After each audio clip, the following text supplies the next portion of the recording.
Hola, es un placer tenerte aquí. Antes de comenzar, suscríbete al canal y dale like al vídeo. Durante 20 años, mi marido se entregó en cuerpo y alma a la restauración de un coche clásico que encontró oxidado y olvidado en un terreno baldío, como si aquel montón de chatarra reflejara la lucha silenciosa que habíamos vivido desde jóvenes. Noche tras noche, lo veía con las manos manchadas de grasa, la mirada encendida y una sonrisa de quien transforma el pasado en futuro con cada herramienta que tocaba. Aquel coche no era solo su proyecto personal, era el símbolo silencioso de nuestra resistencia, de nuestros sueños compartidos y de todo lo que habíamos sacrificado para seguir juntos. Mientras otros compraban lujos o viajaban, él invertía cada centavo y cada minuto libre en devolverle la vida a ese vehículo, convencido de que algún día sería nuestro premio. Yo lo observaba desde la puerta del garaje, con una taza de café en la mano y el corazón lleno de amor por un hombre que jamás dejó de luchar por lo que creía. Ese coche, poco a poco, dejó de ser un objeto y se convirtió en el reflejo más fiel de nuestra historia. Pasaba horas en el garaje, envuelto en ese olor a aceite y metal que con el tiempo se volvió parte de nuestro hogar, puliendo piezas con una dedicación casi sagrada. Cada tornillo tenía una historia, cada repuesto era una victoria, y mientras trabajaba, me hablaba de la ruta perfecta que trazaríamos por el sur, entre viñedos y pueblos perdidos. Sus palabras eran mapas que dibujaban paisajes en mi mente, con risas compartidas y canciones en la radio. A veces, dejaba una herramienta en el banco solo para mirarme y decir, nos falta poco, cariño, ya casi está. Y en esos momentos, creía firmemente que el coche era más que un sueño, era una promesa viva. Él juró que, al jubilarse, recorreríamos toda España sin horarios, sin mapas, con las ventanillas bajadas y el alma libre como cuando éramos jóvenes y no teníamos nada, salvo el uno al otro. Me hablaba de playas escondidas, de atardeceres en la carretera, de noches durmiendo bajo las estrellas con el coche aparcado junto al mar. Esa imagen se volvió mi refugio en los días difíciles, la promesa que me ayudaba a seguir. Esperamos juntos ese momento durante años, tachando fechas en el calendario, soñando con cada tramo del camino. Pero el destino, cruel y silencioso, decidió interrumpir el viaje antes de que comenzara. 5 años han pasado desde que se fue, y aún me cuesta entrar al garaje sin sentir un nudo en el pecho, como si él siguiera ahí, agachado bajo el capó, silbando su canción favorita. El coche, ya terminado, reluce como nunca, pero su belleza ahora duele. Me siento al volante a veces, en silencio, con los ojos cerrados, imaginando su voz guiándome, gira aquí, cariño, ahora acelera. Cada botón conserva su tacto, cada detalle lleva su rastro, como si hubiese dejado pedacitos de sí mismo en cada parte. No es un coche, es su fantasma, su herencia, su abrazo. Una mañana cualquiera, al bajar con mi taza de café como hacía cada día, noté algo extraño en el aire. La puerta del garaje estaba entreabierta. El corazón me dio un vuelco, los pasos se me hicieron pesados y, al empujarla, sentí que el alma se me escapaba por la boca. El coche, ya no estaba. Desaparecido. En ese instante, todo se volvió borroso, irreal, como si el mundo se derrumbara bajo mis pies. Quedó solo el hueco vacío, un eco helado y la certeza de que algo muy sagrado había sido profanado. Corrí a buscar el teléfono, sin saber a quién llamar primero, mientras mi mente se llenaba de imágenes horribles. ¿Un robo? ¿Un accidente? ¿Alguien sabía cuánto significaba para mí? La ansiedad me devoraba por dentro, como si me arrancaran la última conexión con él. Pensé en vecinos, en cámaras, en denunciar, pero algo dentro de mí susurraba que esto no era un simple hurto. Sentí un escalofrío, una intuición que me heló la sangre. Y entonces, apareció mi hijo, con una expresión que no olvidaré jamás. Lo miré esperando consuelo, pero su rostro era piedra. Lo vendí, soltó, sin pestañear, como quien comenta que ha tirado un mueble viejo. Mi mujer quería ir a París, supéralo. Sus palabras fueron cuchillas, cada una enterrándose con crueldad en mi pecho. Me quedé sin voz, sin reacción, apenas un suspiro atrapado en la garganta. Había traicionado no solo mi confianza, sino la memoria de su padre. Sentí que el mundo se volvía oscuro, que algo dentro de mí se rompía sin posibilidad de arreglo. Aquel coche era mucho más que metal, era el último lugar donde podía sentir a mi marido cerca, era nuestra historia convertida en forma. ¿Cómo pudo hacer algo tan vil, tan insensible? Me temblaban las piernas, las manos, todo el cuerpo, mientras intentaba entender cómo habíamos llegado hasta allí. Me había quitado más que un objeto, me había quitado mi lugar seguro. Desde que se casó con Lucía, mi hijo parecía otro, frío, impaciente, distante, como si el amor por ella hubiese sustituido todo lo demás. Ya no venía a cenar los domingos, no preguntaba cómo estaba, y cuando hablábamos, parecía molesto por tener que escucharme. Intenté acercarme, comprender, ser paciente, pero él ya no era el mismo. Lucía había tomado el control, y él se había dejado llevar como un niño sin voluntad. Verlo así me partía el corazón, pero no imaginaba hasta dónde llegarían. Lucía, con apenas 28 años, pisaba mi casa como si fuera suya, despreciando cada retrato, cada mueble, cada recuerdo con una mueca de asco. Esto está anticuado, solía decir, y no se molestaba en ocultar su fastidio ante todo lo que no fuese moderno o costoso. Para ella, todo tenía un precio, todo podía venderse. Jamás entendió el valor sentimental de las cosas, y menos aún lo que aquel coche representaba para nosotros. Desde el principio supe que no me quería cerca. Un día, delante de mi hijo, se burló abiertamente de mí: los recuerdos no pagan facturas, señora. Tiene que vivir en el presente. Él no dijo nada. Ni una palabra. Solo bajó la cabeza como si estuviera de acuerdo. Sentí que el suelo se abría bajo mis pies. Nunca imaginé que llegaría el día en que me sintiera una extraña en mi propia casa. Era como si todo lo que había construido durante décadas se desmoronara con una frase. Esa noche me encerré en mi habitación sin cenar, sin hablar, sin poder llorar siquiera. Abracé la vieja fotografía de mi marido, esa donde aparece con el coche y una sonrisa que ya no existe. El silencio de la casa pesaba como una losa y el eco de la risa de Lucía bajando las escaleras me parecía una burla del destino. En ese momento entendí que estaba sola, verdaderamente sola, por primera vez en mi vida. Me aferré a la imagen como si pudiera devolverme un poco de consuelo. No podía dormir, porque no sabía cómo vivir sin él y ahora también sin su recuerdo. Cada rincón del garaje gritaba su ausencia, y el espacio vacío donde estuvo el coche era una herida abierta imposible de ignorar. Me sentaba allí con la esperanza absurda de que todo hubiese sido una pesadilla, que al despertar volvería a ver su silueta agachado entre herramientas. Pero no había vuelta atrás. Lo habían vendido como quien se deshace de un trasto viejo, sin entender que habían destruido mi refugio. Y con ello, arrancado lo último que me quedaba de él.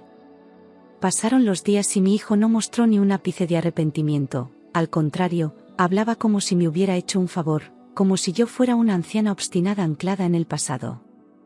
Lloré hasta vaciarme, pero comprendí que las lágrimas no traían justicia, solo cansancio.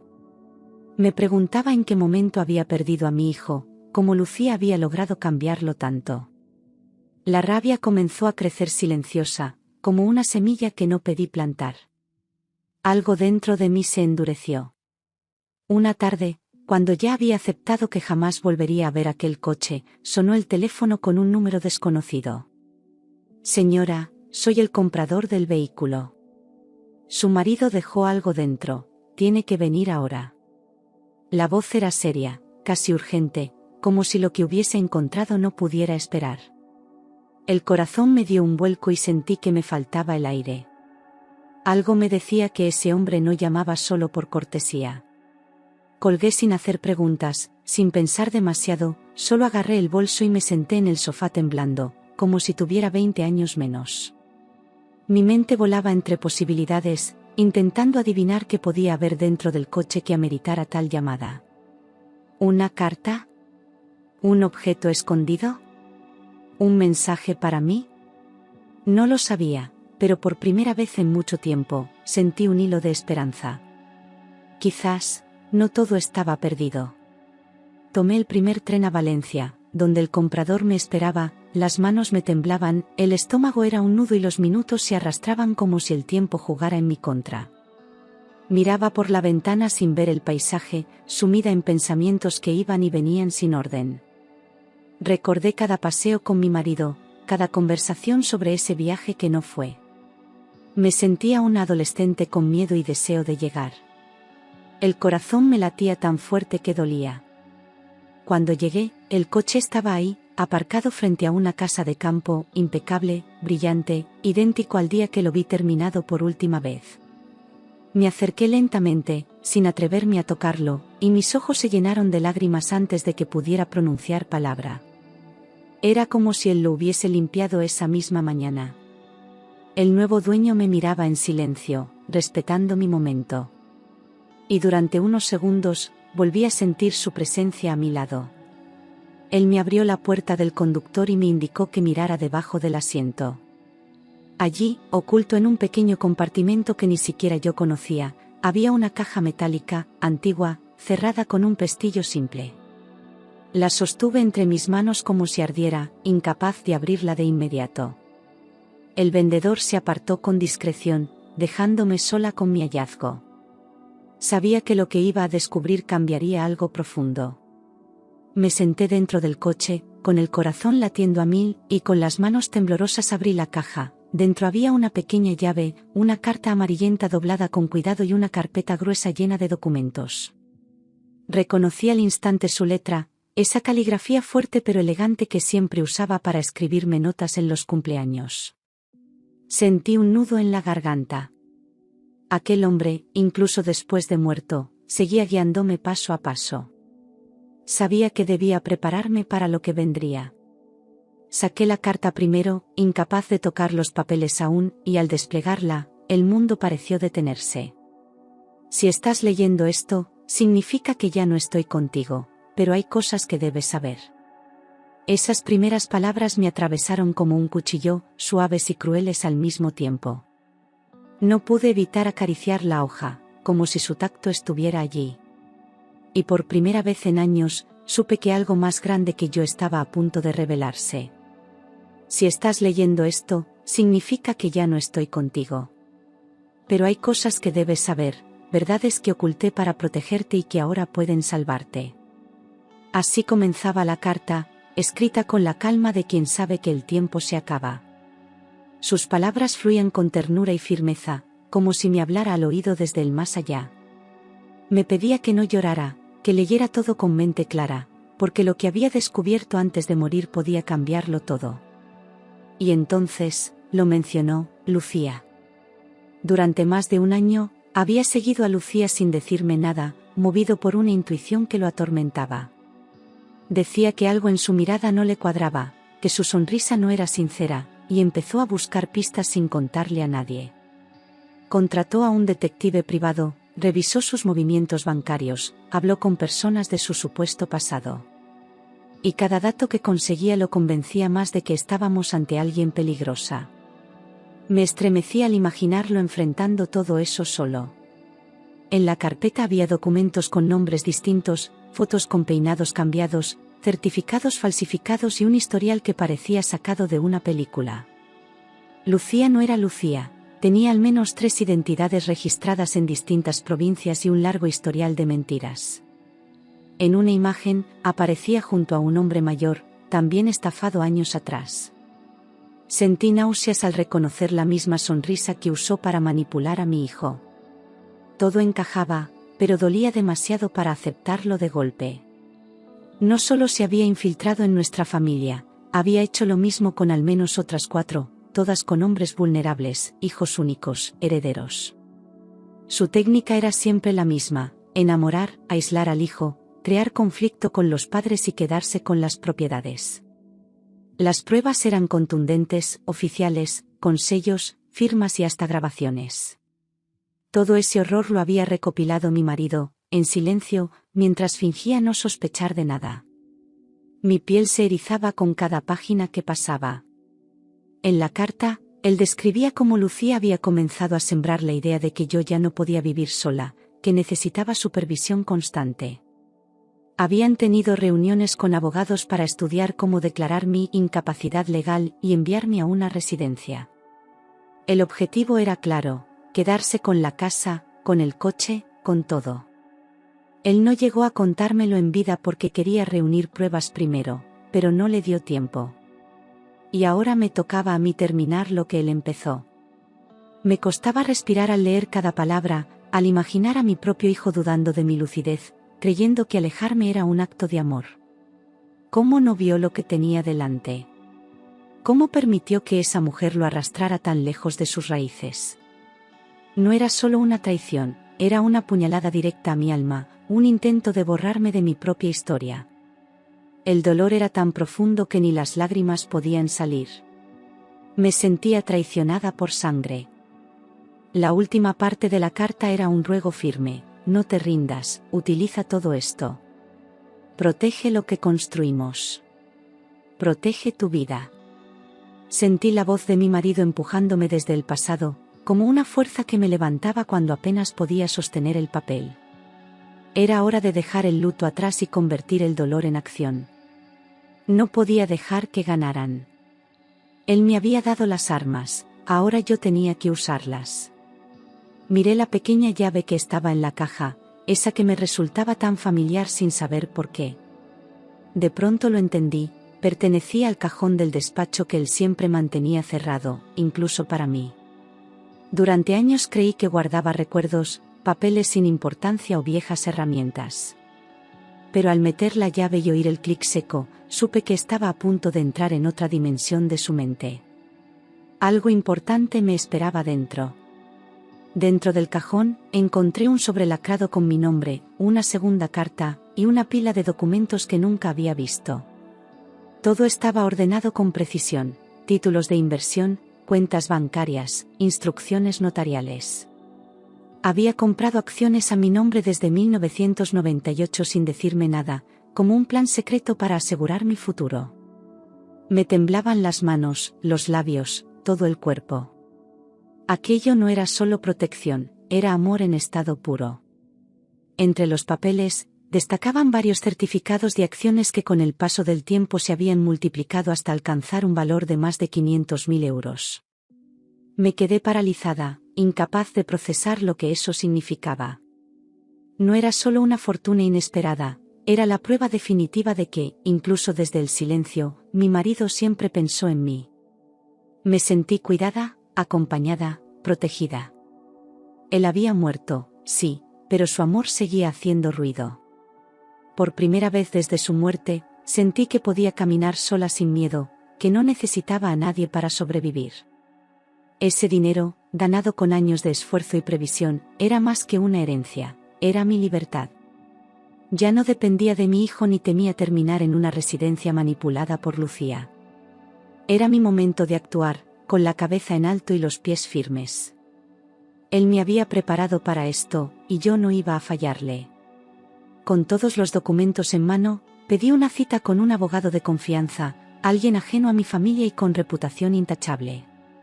Le conté todo, sin omitir una sola palabra, y su rostro fue endureciéndose a medida que leía las pruebas. Tiene un caso sólido, señora. Muy sólido, dijo al final, con una seguridad que me dio fuerza. Era el inicio de una batalla legal que no buscaba venganza, sino justicia. Y yo estaba lista para darla. El abogado se encargó de recopilar aún más pruebas, verificó antecedentes y rastreó cada uno de los movimientos de Lucía. Lo que encontró fue aún peor: había cometido fraude, suplantación de identidad y falsificación en varias ocasiones, pero siempre cambiaba de nombre antes de ser detenida. Esta vez no escaparía. Teníamos documentos, fotos, testigos y un historial que hablaba por sí solo. Ya no era solo un conflicto familiar, era un crimen con todas las letras. Una tarde, reuní el valor para citar a mi hijo en casa. Le puse los documentos sobre la mesa y lo observé en silencio mientras los leía. Su rostro fue perdiendo color a medida que pasaba las páginas, como si la realidad le golpeara por fin. «Esto no puede ser verdad», murmuró, temblando. Pero lo era. Y ahora, tenía que decidir de qué lado quería estar. Cuando enfrentamos a Lucía, lo negó todo, con una sonrisa fría y los ojos brillando de furia contenida. Pero sus manos delataban su miedo, temblaban como las de una niña atrapada. Mi hijo la miraba sin saber en qué creer, roto entre la lealtad ciega y la verdad que lo aplastaba. «Estás enferma», llegó a decirle, pero ella no respondió. La máscara se había caído, y debajo no quedaba nada. Le dije a mi hijo, con voz firme y sin temblores, que si no se apartaba de ella, no heredaría nada de lo que su padre dejó. No era una amenaza, era una decisión. Él tenía que elegir entre el amor falso o la verdad dolorosa. Se levantó sin decir palabra, con los ojos húmedos y la mirada perdida. Esa noche, supe que algo en él había cambiado, pero no lo suficiente. Días después, me dejó una nota seca: «Me voy con Lucía. No te preocupes por mí». Era su elección, y aunque me rompía el corazón, no intenté detenerlo. Había elegido lo indefendible, aferrado a una ilusión que lo arrastraría al fondo. Cerré la puerta sin lágrimas, sabiendo que no podía salvar a quien no quería ser salvado. A veces, amar también es dejar ir. El abogado presentó todo ante la policía: los documentos, la carta, los registros falsos y la lista de víctimas anteriores. La investigación se abrió en cuestión de días, y con cada avance, se confirmaban nuestras sospechas. Lucía había dejado rastros en varias provincias, protegida por el silencio de quienes no se atrevieron a hablar. Pero yo no iba a callar. No mientras pudiera evitar que otra familia sufriera lo mismo. Las autoridades empezaron a cruzar datos y descubrieron que Lucía tenía órdenes de detención pendientes bajo otro nombre. Había usado identidades falsas para abrir cuentas, firmar contratos y estafar a ancianos vulnerables. Esta vez no pudo huir, su historial completo estaba en manos de la justicia. Cada mentira, cada trampa, cada víctima, todo salía a la luz. El castillo de naipes que había construido empezaba a caer. Una mañana, mientras regaba las plantas del jardín, un coche patrulla se detuvo frente a mi casa. «Lucía ha sido detenida esta madrugada», me dijo un agente con voz neutral. Sentí una mezcla extraña de alivio y tristeza, como si una parte de mí aún no quisiera celebrar el sufrimiento de nadie. Pero era necesario. La justicia había hablado. Y con ello, comenzaba la verdadera sanación. A los pocos días del arresto, mi hijo apareció en la puerta, con la cara desencajada, los ojos hinchados y una culpa que no sabía cómo ocultar. Cayó de rodillas, llorando como un niño, suplicando perdón, diciendo que no entendía cómo había llegado tan lejos. «Me cegó, me alejó de ti, y yo la dejé hacerlo», repetía, entre sollozos. Lo abracé, pero sentí dentro de mí una barrera que no cedía del todo. Había heridas que el tiempo aún no había empezado a curar. Me senté frente a él y le dije la verdad: lo quería, pero necesitaba distancia, porque el dolor todavía era demasiado profundo. Le expliqué que me había sentido abandonada, humillada, traicionada por la persona que más debía protegerme. Él bajó la cabeza, aceptando cada palabra sin intentar justificarse, porque sabía que no podía. No le cerré la puerta, pero tampoco la abrí del todo. Necesitaba sanar, y eso no se hace en un solo día.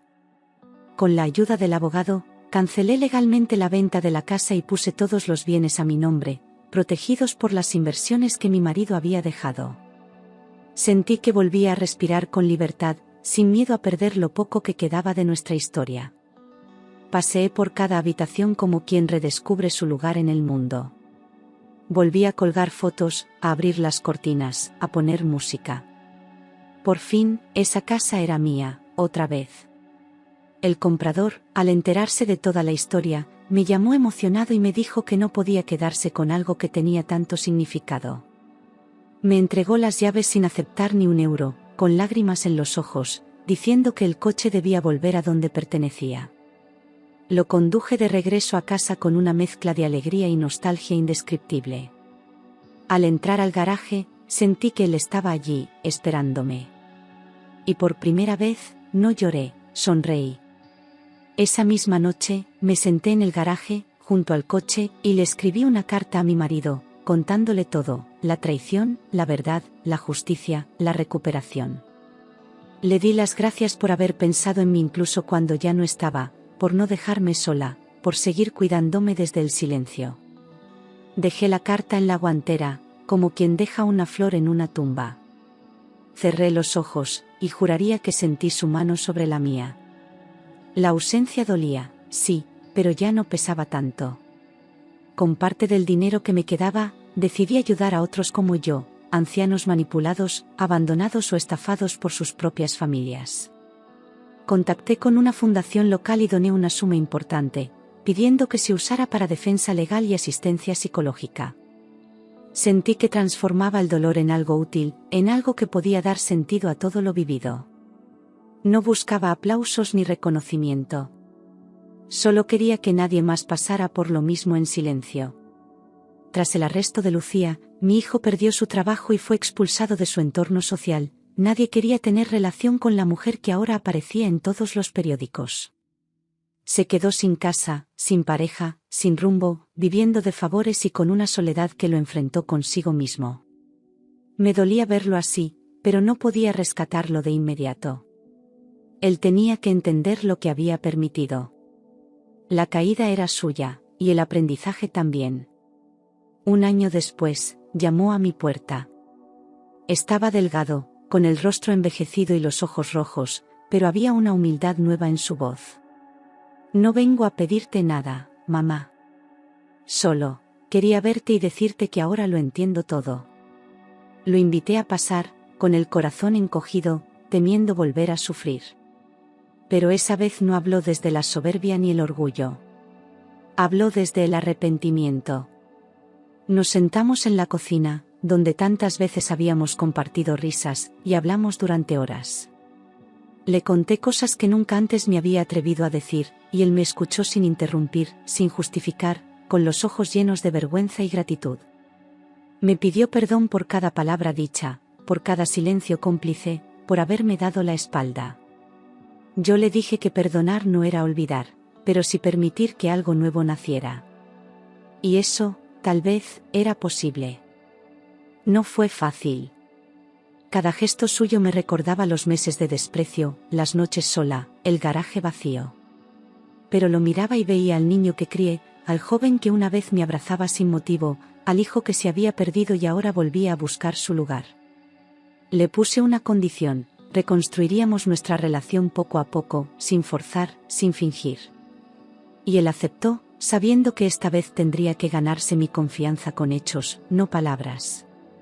Una tarde, mientras él ayudaba a limpiar el garaje, le entregué una copia de la carta que su padre me dejó. Le pedí que la leyera solo cuando estuviera solo, sin interrupciones, y que lo hiciera con el corazón abierto. Horas después, volvió con los ojos empapados y la voz rota, diciendo que no sabía cuánto dolor había causado. Papá nos protegió incluso de lejos, y yo no supe ver nada, murmuró. Fue entonces cuando supe que algo real había empezado a cambiar. Con el paso de los meses, mi hijo volvió a ser alguien familiar. Venía cada semana, ayudaba con la casa y se quedaba en silencio en el garaje, mirando el coche como si pidiera perdón. Empezó a hablar de su padre con respeto, con orgullo, contando anécdotas que yo creía olvidadas. No necesitábamos muchas palabras, bastaba con ver cómo pasaba el trapo por el capó, como antes lo hacía su padre. No era el mismo de antes, pero era mejor. Más consciente. Más humano. Lucía fue juzgada meses después, en un proceso mediático que atrajo cámaras, titulares y un desfile de víctimas que, como yo, habían sido silenciadas. Su condena fue firme: 8 años de prisión por fraude, falsificación de documentos y estafa agravada. Ninguno de sus nombres falsos la salvó esta vez. La vi por última vez en la sala del juicio, sin maquillaje, sin sonrisa, sin máscaras. Y por primera vez, no sentí odio, solo alivio. Con todo resuelto, decidí cumplir uno de nuestros últimos sueños. Compré una pequeña casa junto al mar, en un pueblo tranquilo, donde cada atardecer parecía pintado a mano.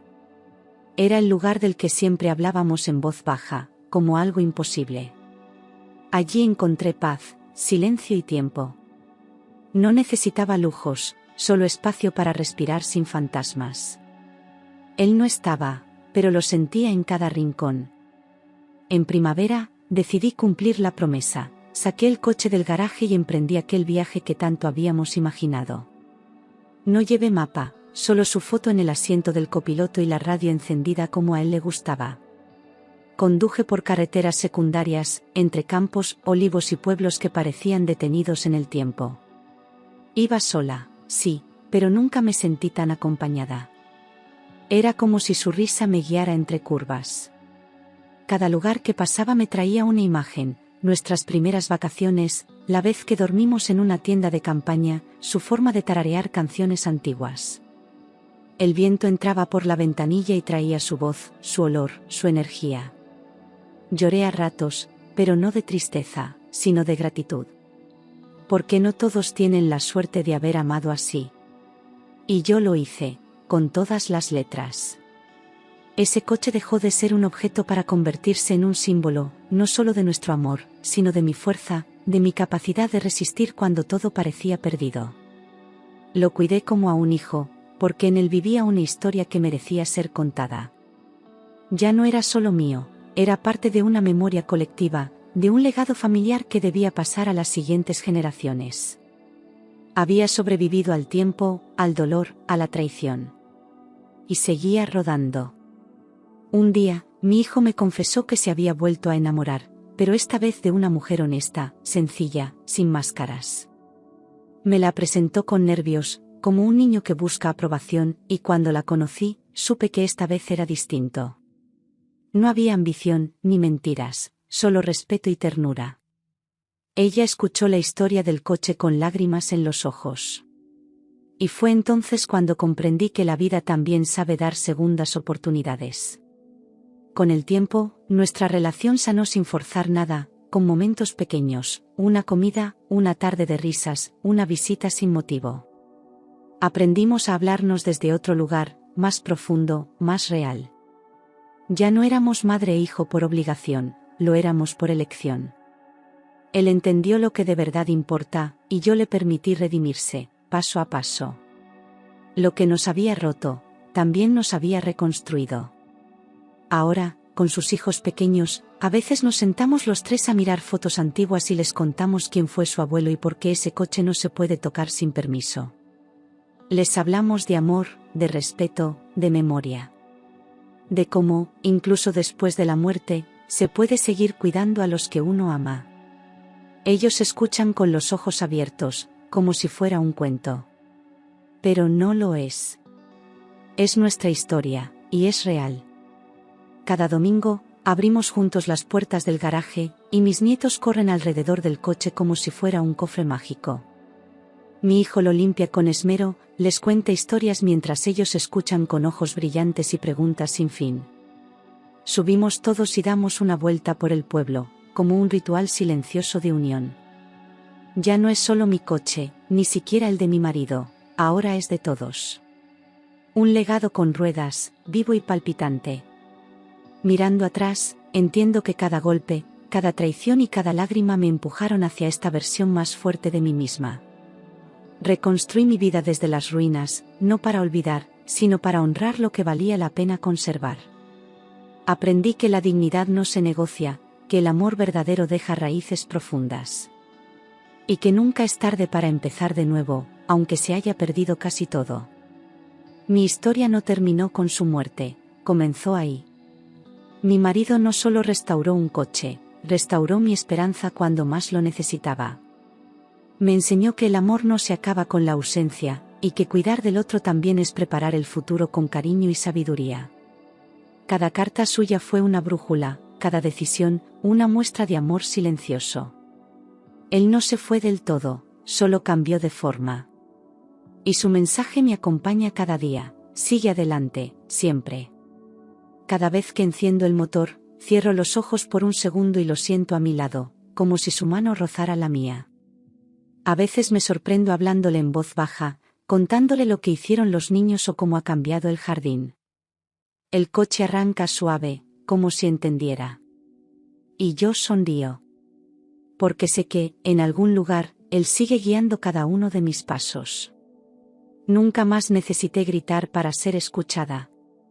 Aprendí que la fuerza real vive en la calma, en saber cuándo hablar y cuándo resistir.